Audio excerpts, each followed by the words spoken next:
Bismillahirrahmanirrahim. Assalamualaikum warahmatullahi wabarakatuh dan salam sejahtera.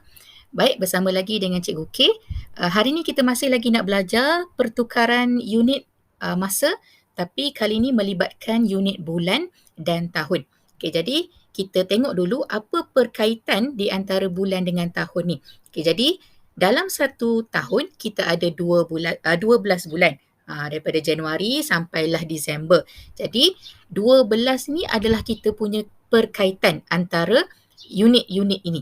Jadi kalau kita nak tukarkan daripada tahun kepada bulan, okay, unit yang besar kepada unit yang lebih kecil, kita akan gunakan operasi darab. Tapi nak darab berapa? Tengok balik apa kaitan dia. Kaitan dia 12, jadi kita kena darab dengan 12. Okay, jadi sama juga kalau daripada bulan nak pergi ke tahun, kita akan terbaliklah. Kita akan gunakan bahagi. Bahagi berapa? Tengok semula perkaitan, bahagikan dengan 12. Okay, jadi kita nak tengok beberapa contoh yang melibatkan pertukaran unit antara bulan dan tahun. Okey, contoh kita ada 15 tahun tapi dia nak dalam bentuk unit bulan. Jadi kita dah tengok tadi, kalau kita nak tukarkan tahun kepada bulan, kita akan darabkan dengan 12. Jadi kita akan ambil apa sahaja yang soalan bagi dan kita akan gunakan jalan kerja ini. So, kalau soalan bagi 15 tahun, kita akan ambil 15 tahun tu, kita darabkan dengan 12 seperti biasa. Jadi ini kita darabkan dengan 2 digit lah. Kita mulakan dulu dengan sifir 2. Kemudian untuk baris yang kedua, pastikan kita letak dulu sifar, baru kita selesaikan sifir 1 ni. Okey, jadi kita selesaikan sifir 1 pula. Jumlahkan kedua-duanya dan jawapan akhir kita sudah berubah kepada unit bulan. Okey, jadi jawapan kita 180 bulan. Okey, macam mana pula kalau diberikan 16 tahun 7 bulan? Ada 2 unit dekat sini. Tapi jawapan dia nak dalam bulan sahaja. Okey, jadi samalah. Kita tengok antara kedua-dua ni, yang mana kita kena ubah, kita ubah. Contoh kalau sekarang ni 7 bulan. Kita nak ubah kepada bulan. Kita nak ubah apa lagi kan? Jadi 7 bulan tu kita boleh biarkan sekejap. Jadi kita cuma tukarkan unit tahun ini sahaja. Okey, jadi tahun kita akan darabkan dengan 12. Jadi kita akan ambil nombor yang soalan bagi. 16 kita darab dulu dengan 12 dan kita selesaikan dahulu. Untuk cari 16 tahun ni bersamaan dengan berapa bulan. Okey, jadi kita dapat dekat sini 192 bulan. Tapi itu untuk 16 tahun je. Kalau 7 bulan yang kita tak usik tadi, kita nak buat apa? Jadi kita gabungkan dengan jawapan yang kita dapat tadi. Okey, jadi 16 tahun kita dah dapat 192 bulan. Kita tambahkan dengan 7 bulan yang diberi pada soalan dan kita cari jumlah kedua-duanya. Okey, jawapan akhir kita 199 bulan. Yang ni pun sama juga, contoh lagi yang melibatkan kedua-dua unit tapi jawapan nak dalam satu unit sahaja iaitu bulan. Okey, jadi antara 9 tahun dengan 8 bulan, yang mana kita kena ubah? Okey, jadi sebabkan dia nak dalam bulan, jadi kita cuma ubah 9 tahun sahaja dulu. Okey, 8 bulan yang kat belakang ni kita hold kejap. Kita biar kejap. Okey, jadi kita tukar dulu 9 tahun dengan cara mendarabkan dengan 12. Jadi ikutlah, kamu nak buat 9 darab 12 boleh. Cikgu terbalikkan pun boleh juga, 12 darab 9. Sebab cikgu lebih selesa kalau nombor atas ni lebih banyak digit dia. Okey, jadi kita darab seperti biasa. Kita akan dapat 108 bulan untuk 9 tahun ini.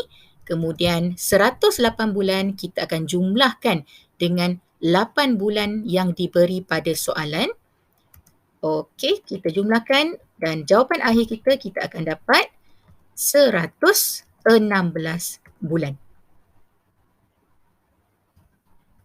Baik, kali ini terbalik, diberikan dalam unit bulan tapi nak ubahkan kepada unit tahun.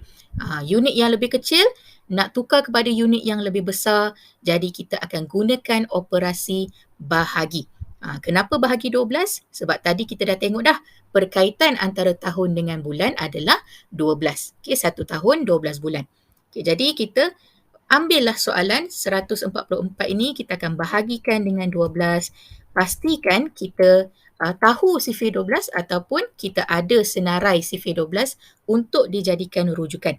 Okey, jadi yang pertama satu tak cukup, kita terus letak sifar. Yang kedua, kita gabungkan 14 bahagi 12. Paling hampir adalah 12. Jadi kita ambil jawapan 1. Kita tolak dulu 12. Kemudian baki 2. Turunkan 4 untuk kita jadikan 24. Ada tak dekat sini? Okey, ada. Okey, 24 ada. Kita tengok jawapan dia 2. So, kita letakkan dulu jawapan. Baru kita tolak dan tidak ada baki. Jadi, jawapan ataupun hasil bahagi yang kita dapat ini, inilah jawapan untuk unit tahun. So, untuk soalan ni jawapan yang kita dapat adalah 12 tahun. Okey, kali ni 125 bulan. Dia nak jawapan dalam tahun dan bulan. Gabungan. Maknanya dalam satu jawapan tu ada 2 unit. Okey, macam mana kita nak cari? Jadi, benda yang sama. Kalau daripada bulan, kita nak tukarkan kepada tahun, kita akan bahagi 12. Okey, jalan kerja dia tetap sama. Okey, jadi kita akan ambil 125 tu, kita bahagikan dengan 12, make sure kita ada sifir 12 sebagai rujukan. Okey, jadi yang pertama 1. 1 tak cukup, terus letak sifar. Kemudian kita ambil dua-dua angka 12. 12 bagi 12 ni of course lah 1 lah kan. Jadi kita tolak dulu 12, kemudian turunkan 5. 5 nak bahagi 12 memang tak cukup. Jadi kita boleh terus letakkan sifar sebagai jawapan. Okey, dan kita tolakkan dengan sifar untuk dapatkan baki 5. Jadi sekarang ni sama macam video yang lepas, untuk unit masa, kalau kita bahagi dan kita dapat baki ataupun lebihan, kita tak perlulah nak sambung dengan menggunakan titik perpuluhan. Itu bahagi biasa. Bila kita bahagi dalam unit masa, kita boleh biarkan sahaja. Sebab sebenarnya kita dah pun dapat jawapan. Jadi yang mana tahun, yang mana bulan. Okey. Jawapan ataupun hasil bahagi akan sentiasa menjadi unit yang lebih besar, iaitu tahun. Okey, dan untuk lebihan ataupun baki, dia akan jadi unit yang kecil, iaitu bulan. Maksudnya 5 bulan ni tak cukup lagi untuk dijadikan sebagai 1 tahun. Sebab setahun ada 12 bulan. Bila dia 5 bulan dia tak cukup, jadi dia masih lagi dalam unit bulan lah. Tak bolehlah 5 ni jadi 5 tahun pula kan. Okay, jadi jawapan hasil bahagi kita tahun, baki ataupun lebihan bulan. Okay, jadi jawapan kita adalah 10 tahun 5 bulan. Okey, cikgu harap kamu boleh faham dengan pembelajaran hari ini dan cikgu harap kamu boleh gunakan video ini sebagai rujukan untuk tugasan ataupun latihan yang diberikan oleh guru-guru kamu. Jadi, cikgu rasa kita berhenti dekat sini. Kita jumpa lagi dalam pembelajaran seterusnya. Terima kasih. Assalamualaikum. Jumpa lagi.